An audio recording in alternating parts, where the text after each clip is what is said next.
get rich quick, become famous, get the most beautiful partner out there, live a healthy life, have all the money in the world so that you never have to work anymore and can spend your time whatever you like, do big contributions to all the organizations that you actually care about, and have a lot of healthy friends and relationships. So this is the 5-minute guide on how to get there.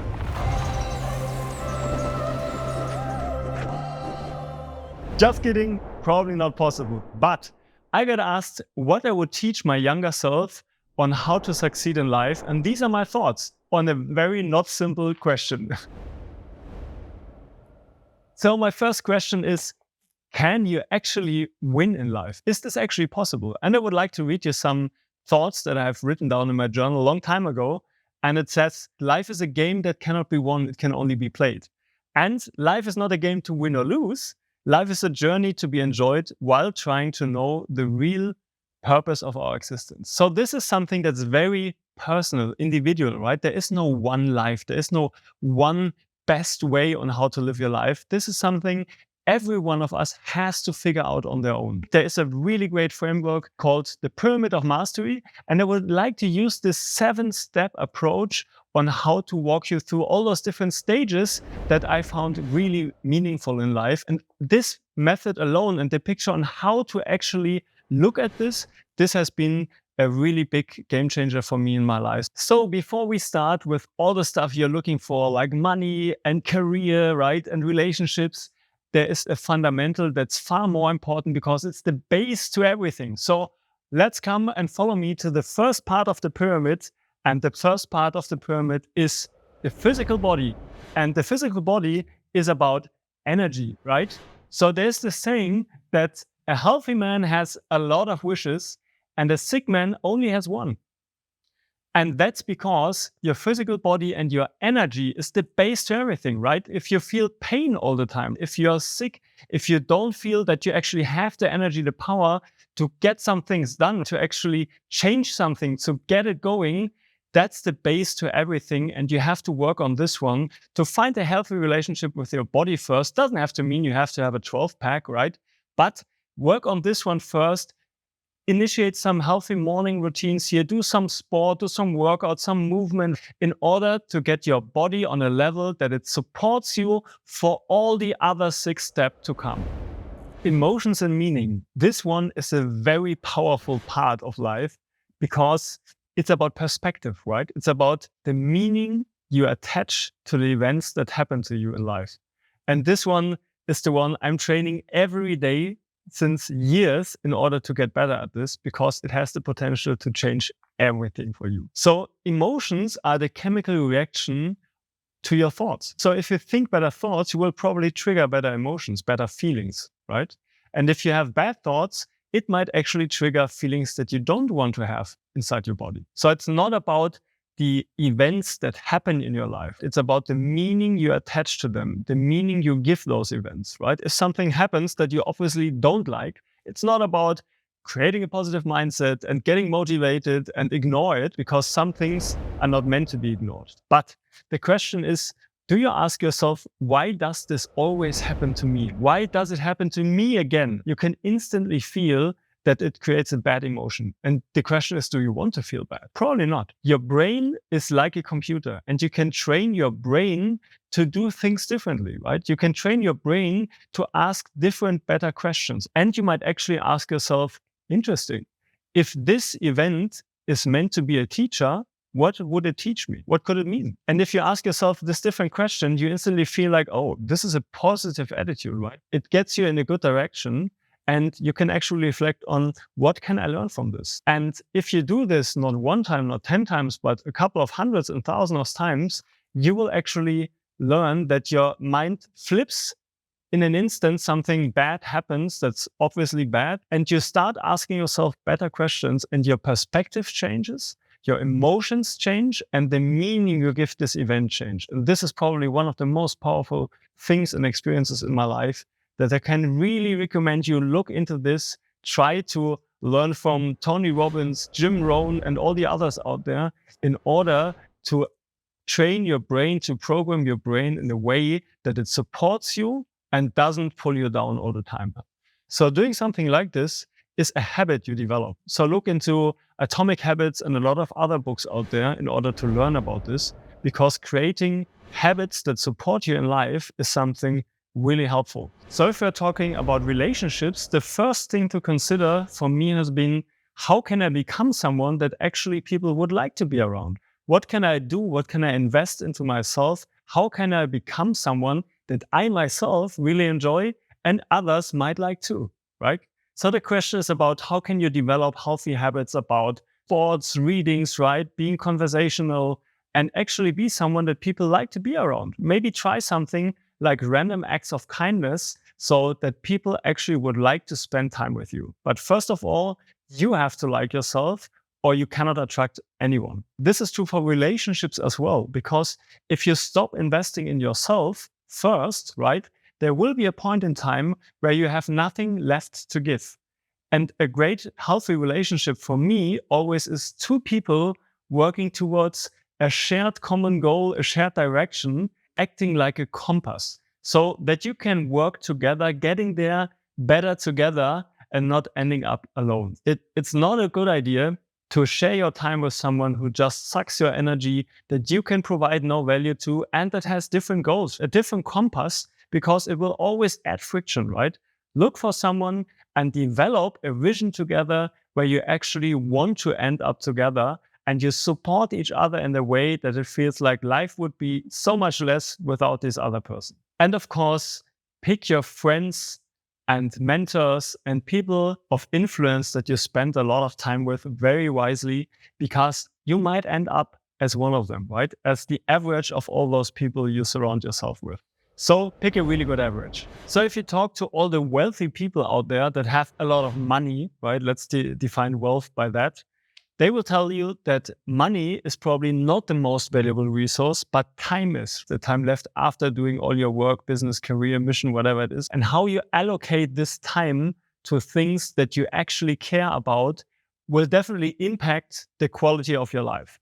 So how can we use our time wisely and proactive versus reactive? I'm a big fan of spending your time in things that you actually care about, and at least one time a year, right?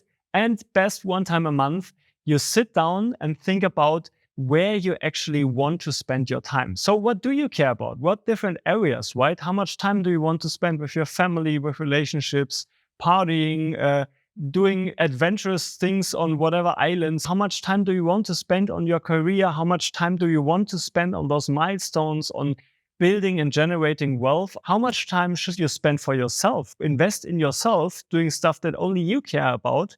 And how much time do you actually want to spend this year, this month, in order to work on your body, on your emotions, do some things that may be related to personal development, invest your time wisely and think about it in a proactive way versus a reactive way, because life and people always find ways to actually use your time and your attention to whatever they feel is really important, and you don't end up spending your time very proactive. So planning for this, setting yourself some goals, and adding some free time, spare time that's unused, that's something where you actually can make a big difference, because looking back 10 years, you will see, oh my God, I don't know where all my life has gone. I don't know where all this year or this month has gone. And by actively planning for this, you might end up with things that you actually care about. Because life is the sum of our experiences, right? And if you determine at least some of those experiences and make them valuable to you, you will actually have a lot of great experiences. So now we're getting to the real stuff people think about, right? Their career, mission, money, right? And the question is sometimes, should I become a Wall Street banker or should I become a musician and follow my passion? There are two people with different approaches about career. The first one are those who just do the work, right, in order to earn the money to finance the lifestyle they want. And the second one are those who tie their career to their personal mission. Is there a wrong way? Probably not. But there's a lot of advice around follow your passion and money will follow. And I think there is some truth about this, but it's not true for everyone, right? Because most of the time, people will end up not having the money they want when they just follow their passion and what they think the world needs, but might not actually need. There's a great framework about this. I haven't used it in my youth, but looking at this, it makes perfect sense. It's called Ikigai. So maybe have a look at this one and ask yourself, what do I love? What am I good at? What actually is something that I can earn money with? And what is something the world actually needs? And the last one in specific is really valuable because what they need is what they value. So you have to pick something that's not only valuable to you. If you want to earn money with it, it's always about creating massive value for others. And money is just a result that will follow once you have created this value. Even if it doesn't feel that valuable to you because it comes easy to you, other people have to feel and experience the value, and that's why they exchange money for this value. So drive massive action, create more value, become the best one in your niche, in your industry, and money will follow. For me, it has been always about creating something, building something great. And in the beginning, it wasn't that specific to me. I actually didn't know what I mean by this. It was just more about a feeling, this feeling of wanting to create something. I had multiple jobs that financed my studies. During my studies, I built a digital agency. I later transformed it into a software business called Social Hub. We have lots of employees across the world, which makes me really happy because I have this feeling about I have created something of value and built a company people actually like to work in. And in the end, money is a great result that follows. You have to focus on it in order to increase it, but that's something that follows in the end. So I would say definitely following your passion, but this passion is something that's actually tied to some value that produces value to others, and in order you get some money in return. I think the only real mistake is getting stuck in a job that you hate with people you don't care about and don't change anything about it. So if you accept it, that it will always be like this, that's the fast track to create a miserable life. Once in a while, trying things that do not work out, even if it feels like, oh my God, I failed on this one and the next one and the next one. If you look back 10 years ahead, it's probably not a failure. It has been a teacher to put you on the right path. So never complain about that, but use it to learn something about yourself, to look at your compass and figure out the way where you should actually go. There's this saying that money doesn't make you happy, although it might help with a lot of problems. And people say that money doesn't make you happy, it makes you more of what you actually are. And that's why it's so important to work on yourself first and all the other things that come first in this pyramid. So my big learning that most people actually don't want to hear is that you are not seeking richness and all the money in this world. We are seeking, and I have been seeking, emotions like security, independence, freedom. Those were the emotions that I wanted to feel. And I have and had the feeling that by accumulating more money, I have higher chances to feel like this. So the question here is, how can I use this money and play this game in order to get rid of the gains? So the simple formula of getting rich is to create more value than anyone else. So it's not about focusing on how can I add more money, how can I earn more money. It's about focusing on how can I create more value for X, Y, Z, right? How can I add more value than my competitors X, Y, Z do? How can I create something that's a better solution that adds more value to someone else, right? And if you do this, money is the result that will follow. In terms of spending, there's this 3-step formula that people actually always talk about. And I think it's true. It's about how can I increase my salary? How can I spend less? And how can I save more and invest it into a very wise way so that I don't lose all this money? Because the return of the money most of the time is more important than the return on the money, right? If you earn money all the time and then lose half of it in order to earn more money and lose half of it again, it will take you forever. So the key here is to create a consistent way in order to watch your finances, to put them in a spreadsheet, to look at your assets, your liabilities, your spendings, create some goals and monitor it on a monthly basis so that you can see whether you're making progress in the right direction. And this is true if you have €3 or dollars, as well as it is if you have like 3 million euros in dollars, right? Because the system, the habit to create is always the same, right? If you want to go from where you are right now to where you want to be, you cannot improve what you can't measure. So start by measuring it first and then apply the right actions in order to get where you want to go. So there are probably two ways to earn this money. And first one is to get a high income job and invest your money, right? So watch your spendings, watch the amount of money you're investing, get good at investing, and then invest a decade or two in order to get where you want to go. And the other way is to create your own business, right? To become a solopreneur, to build a big company, whatever it is you like, and get wealthy by doing this.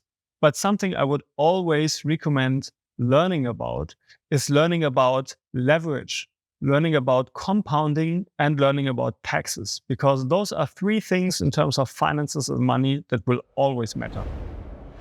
The last and probably most important part is contribution and spirituality. So why do most people not start with this until they figured out all the other things? Because we have this feeling that first we have to achieve everything we want and what society has put onto us until we are ready for going deep. And my key learning here is that we actually have everything that we want in life, we already have in us. We don't actually need a lot of other things from the outside world in order to feel the way we want to feel, although it makes things a lot easier. And ultimately, every one of us is on the exact same path, right? We are playing the same game here, and this game of life with gathering experiences, and we will end up in the exact same place. So happiness is an inside game, contributing time, money, energy to stuff you care about in order to help other people definitely helps. Meditation helps. Spending time alone helps, right? Reflecting, journaling in order to sort your thoughts and figure out what you actually care about. What is it about for you? And reading about Eckhart Tolle, Michael Singer, Sadhguru, and all the others might trigger something that's worth looking into as well. There's the saying from Tony Robbins that the art of living is giving. So it's about contribution in the end. I'm a big believer in enjoying the journey. So let's enjoy the journey. Let's celebrate all those tiny steps, all those tiny wins along the way. Life is a game that cannot be won. It can only be played. And we are gathering a lot of experiences along the way.